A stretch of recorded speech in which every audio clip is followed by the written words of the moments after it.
I'm Kristen. For 3 years, I worked my heart out, sleepless nights, side hustles, saving every penny just to reach one dream, a Tesla Model S Plaid. The day I drove it out of the showroom, that electric hum rang like a victory song. I could already picture myself pulling into my parents' driveway in Raleigh, watching their faces freeze at the sight of the sleek beast I had earned. But that dream crashed head-on, literally. My cousin, let's call him Trouble, saw my car as nothing more than a toy. One night, he snatched the keys, thinking he'd take it for a little joyride. By the time I saw it again, my Tesla was slumped against a pole, its frame twisted like it was screaming betrayal. Trouble just crossed his arms, smirked, and dropped a line that felt like a gut punch. "My parents will take my side, Kristen. Good luck." My blood boiled. 3 years of sacrifice. My pride, my moment, all shattered in one reckless stunt. But was he right? Would family loyalty bury my truth? The fight is only beginning. I'm not backing down because what's at stake isn't just a car. It's trust, pride, and proving that what's mine will stay mine. Stick around because the road ahead has more twists than a mountain pass. When the line gets crossed, will you stay silent or stand up? Drop your comment below and hit like plus share to spread this message. Brandon always got away with everything. At 25, he still lounged in his parents' Raleigh basement, his days a blur of video games and half-finished job applications. His mom, Diane, and dad, Stephen, covered his rent, his phone bill, even his streaming subscriptions. Every time he messed up crashing their old Honda, forgetting to pay parking tickets, they'd swoop in excuses ready. "He's just finding his way," Diane would sigh, brushing off his latest disaster. Stephen would nod, slipping him cash for groceries that mysteriously turned into new sneakers. I'd bite my tongue knowing my cousin's charm was their blind spot. Last weekend, Brandon showed up at my place, eyes glinting as he ogled my Tesla parked out front. "Let me take it for a spin, Chris," he said, leaning against the hood like it was his. I laughed, sharp and final. Not a chance. This car's my blood, sweat, and tears. His grin faltered, but he shrugged, muttering something about just asking. I should have known better. Brandon didn't ask, he took. That night, I was deep in a Netflix binge when my phone buzzed. I ignored it, but it kept ringing, insistent. Finally, I picked up. "Ms. Kristen. This is your insurance agent. Your vehicle's been in an accident." My stomach dropped. I grabbed my keys. Wait, where were they? My spare set was gone from the kitchen hook. Brandon. I sped to the scene, a quiet street 10 minutes away. Blue and red lights flashed, painting my mangled Tesla in harsh strokes. The front bumper was crushed. The hood bent like a broken wing. A cop waved me over, clipboard in hand. "You the owner?" I nodded, barely hearing his questions over the roar in my head. Then I saw him, Brandon, leaning against a lamppost, smirking like he'd just won a bet. No scratches, no remorse, just that infuriating half grin. "What the hell, Brandon?" I snapped, storming toward him. The cop stepped between us, but I didn't care. "You stole my car." He chuckled, hands in his pockets. "Borrowed, Chris. Relax. It's just a car. Just a car." My voice shook. "I worked 3 years for this. You had no right?" He rolled his eyes, unfazed. "Cry about it. Diane and Stephen will smooth it over. They always do." The cop scribbled notes, glancing between us. I wanted to scream, to shake that smug look off his face, but I held back. Yelling wouldn't fix my car or the betrayal. I turned to the officer. He took it without permission. "That's theft." Brandon's smirk didn't waver. "Prove it," he said, low and taunting. My phone buzzed again, another call from the insurance agent. "We'll need your statement, Ms. Kristen, and the driver's." I glared at Brandon, who just shrugged like this was all a game. The cop handed me a form, his face neutral. "Sort it out with your insurer. And maybe keep your keys somewhere safer." I clenched the paper, my knuckles white. Brandon sauntered off, whistling as if he hadn't just shattered my biggest achievement. Diane and Stephen would probably back him like always. But this wasn't a parking ticket or a busted fender. This was my dream, my proof I could do it on my own. And he thought he could walk away. I drove home in a borrowed sedan, the silence heavy. My Tesla was towed, my savings on the line, and Brandon's laugh still echoed in my ears. But I wasn't done. If he thought family ties would bury this, he was dead wrong. I'd fight for my car, my pride, and the truth. The next morning, Mom's call woke me up. "Kristen, come to the house," Diane said, her voice tight. "We need to talk about Brandon." I gripped the phone, already dreading the lecture. An hour later, I pulled into their Raleigh driveway, the borrowed sedan, a bitter reminder of my totaled Tesla. Mom and Dad were waiting in the living room, their faces a mix of concern and expectation. Brandon wasn't there, probably still sleeping off his stunt. "Sit down, honey." Mom started patting the couch. "We know you're upset, but family forgives family." I froze, my jaw tightening. Dad nodded, his arms crossed. "Brandon made a mistake." "He's sorry, Chris. Let it go." "Sorry," I snapped. "He stole my car, crashed it, and laughed in my face." "That's not a mistake. It's a choice." Mom sighed, her eyes soft but unyielding. "He's young. He's learning." "You're stronger than this, Kristen. Be the bigger person." I wanted to scream. Be the bigger person. I'd heard that line before. Back in college, I worked double shifts at a diner to cover my tuition, scraping by on instant noodles. Meanwhile, Brandon racked up $5,000 in credit card debt, new phone, concert tickets, designer clothes. Diane and Stephen paid it off without blinking, saying he's just figuring things out. I never got a dime for my loans. I clawed my way through a loan while they coddled him.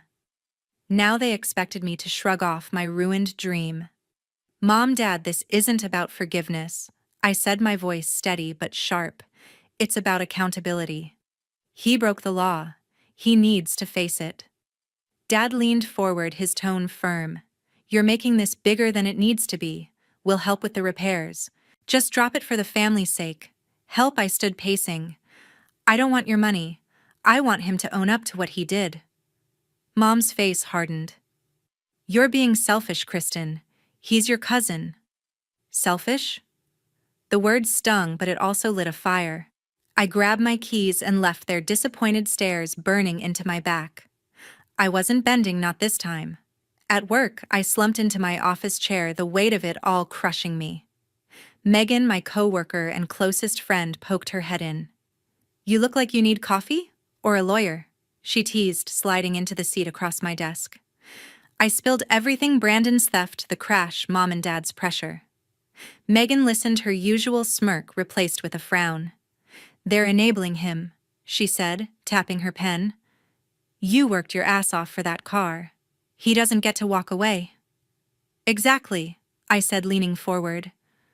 "But they think I'm the bad guy for standing my ground." Megan shook her head. "You're not. Look, my brother pulled crap like this once, borrowed my laptop, lost it, and my parents let it slide. I made him pay me back every cent. You set boundaries, or they'll keep walking over you." Her words hit hard. Boundaries. I'd never set them with Brandon, not really. I always let his charm or Mom's pleas soften me. But this was different. My Tesla wasn't just a car, it was proof I could build something on my own. Brandon didn't just dent metal, he dented my pride. "What's your next move?" Megan asked, her eyes sharp. I took a deep breath. "I'm filing a police report. Theft, reckless driving, whatever sticks. And I'm telling the insurance company everything. No more protecting him." Megan grinned. "That's my girl." "Need me to proofread the statement?" I laughed, the first real laugh in days. "Maybe. But I'm not stopping there. If Mom and Dad want to shield him, they'll have to explain it to a cop."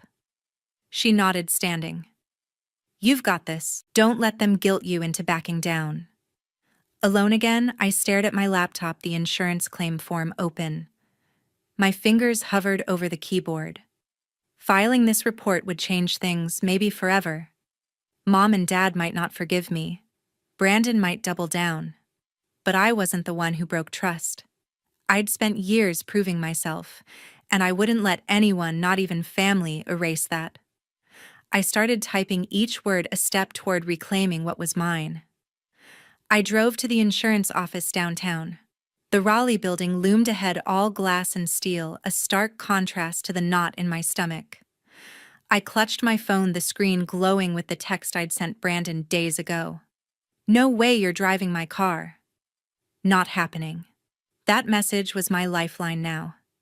Inside, the receptionist pointed me to Paul Bennett's office, a corner room with too many files and a coffee mug that read, "Claims happen."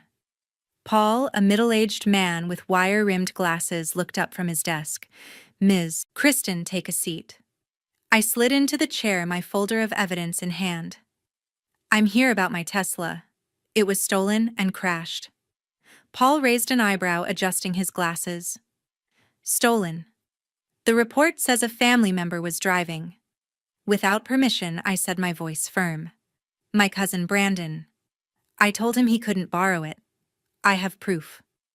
I handed him my phone, the text to Brandon, time-stamped and clear. Paul scrolled, his expression neutral but attentive. "This helps," he said. Jotting notes. "You're filing for unauthorized use." "Exactly." I leaned forward. He took my keys, crashed my car, and walked away like it was nothing. "I need this on record." Paul nodded, pulling out a form. "Unauthorized use is serious. If approved, it could shift liability to the driver. But family claims get messy." "You sure about this?" I didn't hesitate. "I'm sure." "He needs to be held accountable." He typed, his fingers quick on the keyboard. "I'll need your statement, the police report, and this text." "Any witnesses?" I shook my head. "Just me and him at the scene." The cop saw his attitude, though. Paul made another note, his face unreadable. "We'll review it. You'll hear back in a week. Maybe sooner." I left his office, my heart pounding but steady. This wasn't just about the car anymore, it was about drawing a line. Back at work, I found Megan at her desk, her eyes lighting up when I walked in. "So, how'd it go with the insurance guy?" I dropped into my chair, exhaling. "Filed the claim. Showed them the text. The agent Paul says it looks solid, but family drama complicates things." Megan snorted, tossing her pen onto a stack of papers. "Complicates. Brandon stole your car, Chris. That's not drama, that's a crime. He needs to learn he can't just take what he wants." I nodded, her words fueling my resolve. He's never faced consequences. Mom and Dad always bailed him out. Not this time. "Good," Megan said, leaning back. "You know what my mom used to say, if you don't teach people how to treat you, they'll decide for you." Brandon's been deciding for too long. Her words hit deep. I'd let Brandon's antics slide before, small things like borrowing my stuff without asking or dodging chores at family gatherings. But this was different. My Tesla was years of sacrifice, late nights, and skipped vacations. It was mine, and he'd treated it like a toy. "What if Mom and Dad try to guilt me again?" I asked, my voice quieter. Megan didn't flinch. "Let them. You're not the one who broke trust. They've been enabling him forever. If they're mad, that's their problem, not yours." I smiled, grateful for her fire. "You're right. I'm done playing nice. The claim's filed, and I'm ready for whatever comes next." She grinned, giving me a mock salute. "That's the spirit. You need me to back you up, I'm there. Brandon's not skating out of this one." I spent the rest of the day drafting my police report, every word deliberate. The text to Brandon, the missing keys, his smirk at the scene, I laid it all out. My phone buzzed with a text from Mom. "Chris, we need to talk. This is tearing us apart." I stared at it, my thumb hovering over the reply button. Part of me wanted to call, to explain, to make her see, but I didn't. Not yet. They'd had years to teach Brandon right from wrong. Now it was my turn to show him actions have consequences. I hit send on the police report, my pulse steady. That Friday, Mom planned a family dinner. I pulled into their Raleigh driveway, my borrowed sedan rattling in a way my Tesla never did. Inside, the dining room smelled of roast chicken, but the air was thick with tension. Mom fussed over the table, setting plates with forced cheer. Dad sat at the head, his jaw tight. Brandon slouched across from me, avoiding my eyes, his usual smirk replaced by a fidgety unease. I kept my folder of insurance papers tucked under my arm, ready for the fight I knew was coming. Kristen, we're family. Mom began passing the mashed potatoes. This car business is tearing us apart. Can't you let it go? I set my fork down, my pulse quickening. Let it go. He stole my car. Mom, crashed it. I'm not the one tearing anything apart. Dad cleared his throat, his voice low. He didn't mean to hurt you, Chris. We'll cover the damage. Just drop the claim. I shook my head, incredulous. You think this is about money? It's about him taking what's mine and thinking he can walk away. Brandon shifted his fingers, tapping the table. I said I was sorry. Okay, why do you have to make it a big deal? Sorry doesn't fix my car. I shot back. Or the fact you thought you could just take it. Mom's eyes narrowed. You're being stubborn. Remember when we bought Brandon that laptop for college? You didn't complain then. I laughed, sharp and bitter. Didn't complain. I saved for months to buy a used laptop with a cracked screen while you handed him a brand new one. I didn't say anything because I was taught to earn my way. He wasn't. Dad's face reddened. That's not fair. We helped where we could. Helped him, I corrected. I worked 2 jobs to afford that laptop. You never even asked if I needed help. The room went quiet, the clink of silverware gone. Brandon stared at his plate, his knuckles white. Mom reached for his hand, but I wasn't done.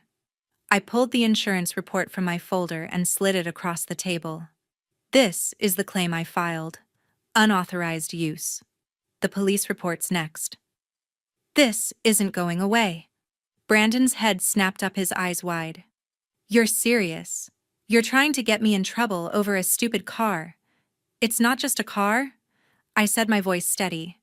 It's 3 years of my life. You don't get to decide what it means to me. Mom grabbed the report, her hands trembling. Kristen, this could ruin him. Think about his future. His future. I stood my chair, scraping the floor. What about mine? I worked for everything I have. He doesn't get a free pass because you feel sorry for him. Dad slammed his hand on the table. Enough. You're blowing this out of proportion. We'll fix the car, and that's the end of it. No, it's not. I held his gaze. The insurance company has my text proving I told him no. The police have my statement. If you keep defending him, you're defending a thief. Brandon shoved his chair back, his face pale. You're really doing this? You'd screw me over like that? I crossed my arms. You screwed yourself when you took my keys. Mom's voice broke. Kristen, please. We're family. Family doesn't steal from family. I said, my words cutting through her plea. You've been cleaning up his messes for years. It stops now. Dad opened his mouth, then closed it, his shoulders slumping. Mom clutched the report, tears welling, but she didn't argue. Brandon stormed out the back door, slamming behind him. The silence that followed was heavy, broken only by Mom's quiet sob. I gathered my folder, my resolve unshaken. I love you both. But I'm not backing down. He needs to learn. Dad stared at the table, his voice barely a whisper. You're making this hard, Chris. I didn't make it hard, I said. He did. I left them sitting there, the untouched dinner cold. Driving away, I felt the weight of their disappointment, but it didn't sway me. This wasn't about revenge. It was about justice. 3 days later, Brandon pounded on my door. I opened it, and there he was, eyes, wild hair, a mess. Nothing like the smug cousin who'd laughed off my wrecked Tesla. Chris, you gotta help me, he blurted, stepping inside without asking. I crossed my arms, blocking his path. Help you?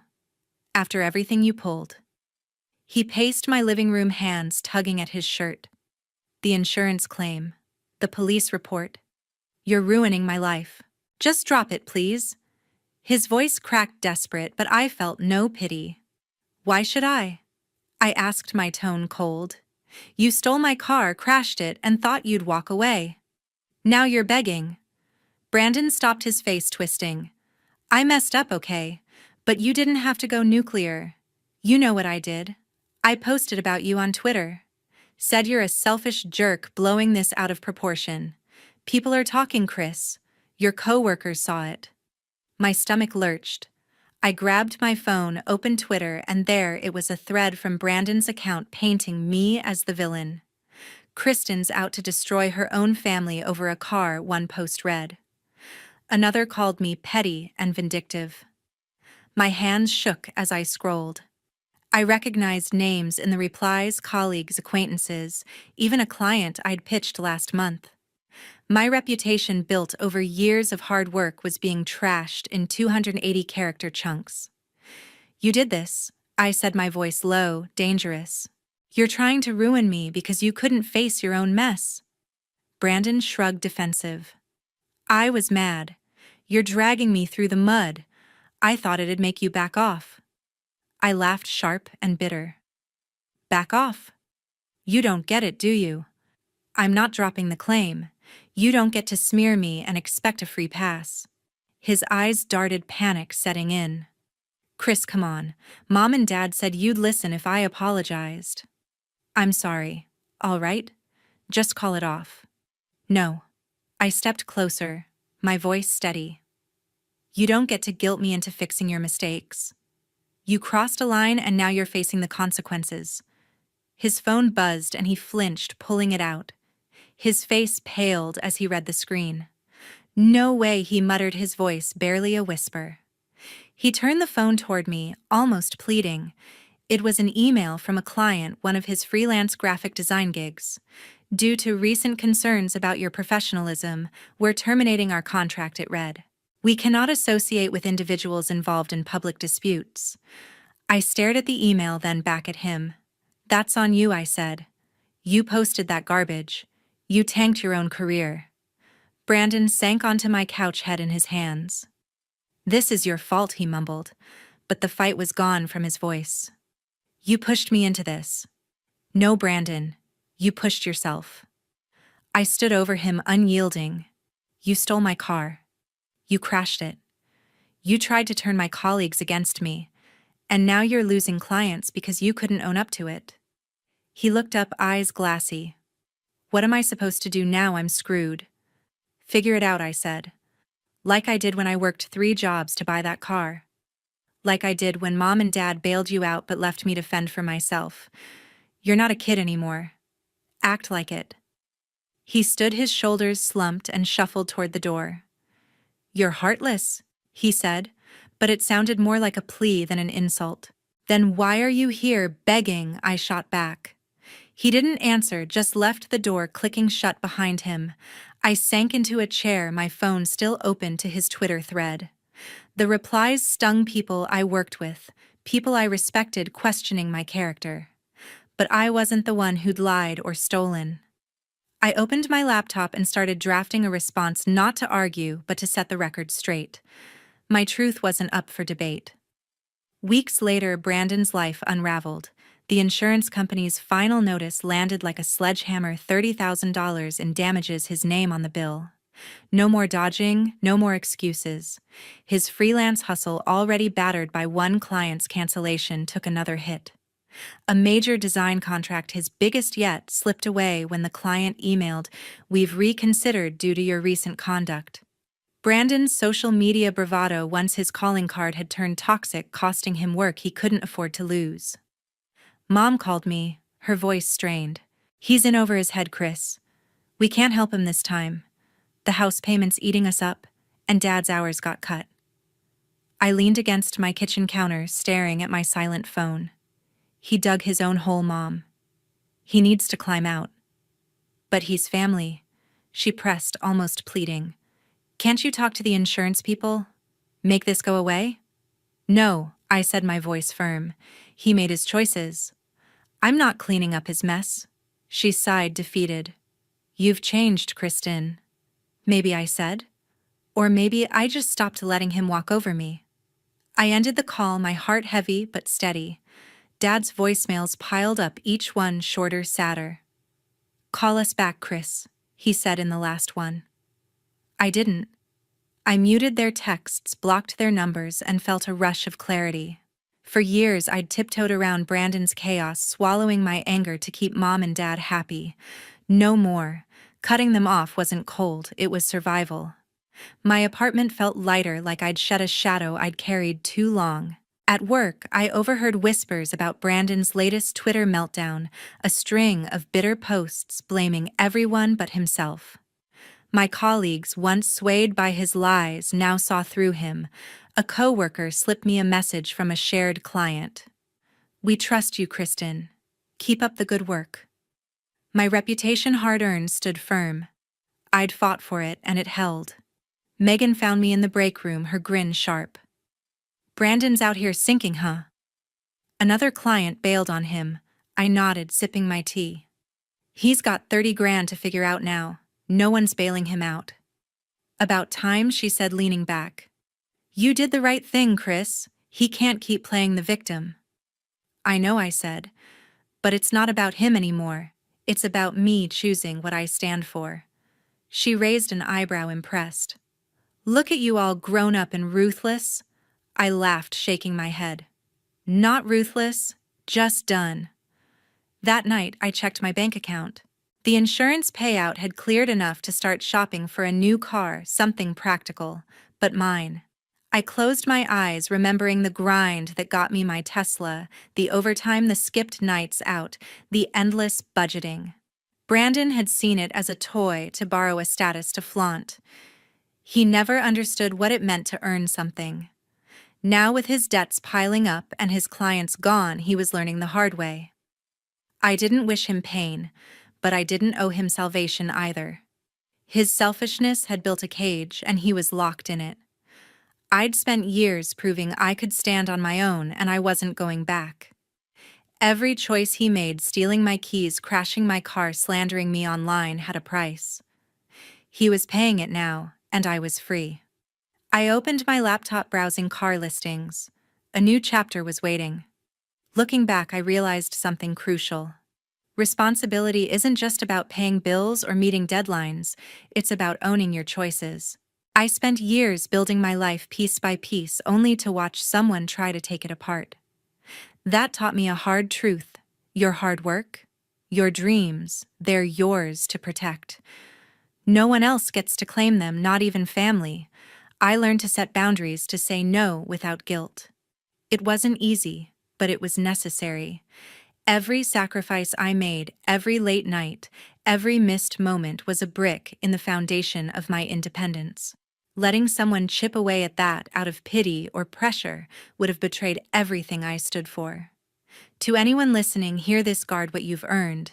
Your time, your effort, your heart. They're not free for the taking. People will try to bend your will to make their problems yours. Don't let them.